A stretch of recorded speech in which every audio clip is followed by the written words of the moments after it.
For purposes of this course, I was fortunate enough to be able to collaborate with classmate Leslie Harps on the term project, one which saw us working with Founding Farmers Restaurant here in Washington, D.C., to conduct an instructional needs analysis that centered around the restaurant's desire to improve two critical customer service standards. These standards were directly related to greeting the guests in a timely fashion when they enter the restaurant and are seated, and celebrating parties' special occasions and acknowledging them. These special occasions can include birthdays, anniversaries, graduations, and even instances where VIP guests may come into the restaurant to dine. To aid us in deciphering the actual need and formulating instructional and non-instructional recommendations, there were several pieces of information we wanted to know. This information included the established procedures for greeting guests and acknowledging special occasions, how often the procedures were not followed or not followed properly, or how often they were followed, how these procedures were covered in training, the staff's understanding of the procedures, attitudes towards the procedures, and attitudes towards training, as well as the makeup of the staff at the restaurant.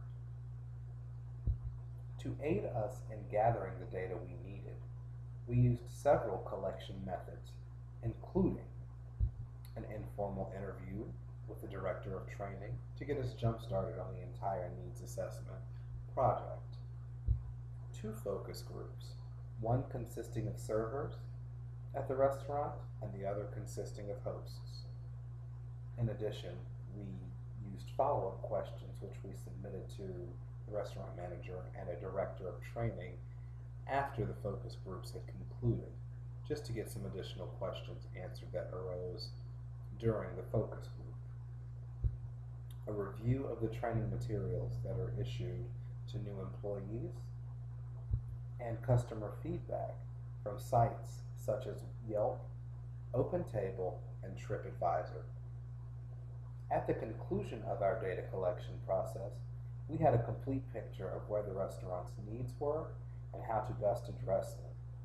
We were able to pinpoint some things that were missing in having their service standards performed properly more often. We organized these missing elements into a comprehensive set of practical recommendations that included both training-related and non-training-related interventions. We reviewed our findings and recommendations with the training manager, and fortunately for us, by the end of the meeting, she was enthused about what we came up with and eager to implement some of our solutions.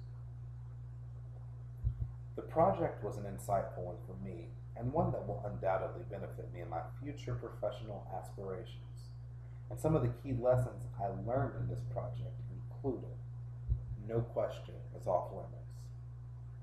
Take an all of the above approach. Understand the structure of an organization. This understanding of that structure allows you to bring forth practical solutions for the organization you're working with, given that structure. And finally, having confidence in your recommendations. Showing the client that you have confidence in the recommendations that you've laid forth reassures them that you did put thought into the work that you did, and that you fully understand the organization itself. In closing, the project, working with Leslie, working with Founding Farmers, was all a very valuable and rewarding experience to me, and I look forward to moving ahead, taking the skills that I picked up in this project.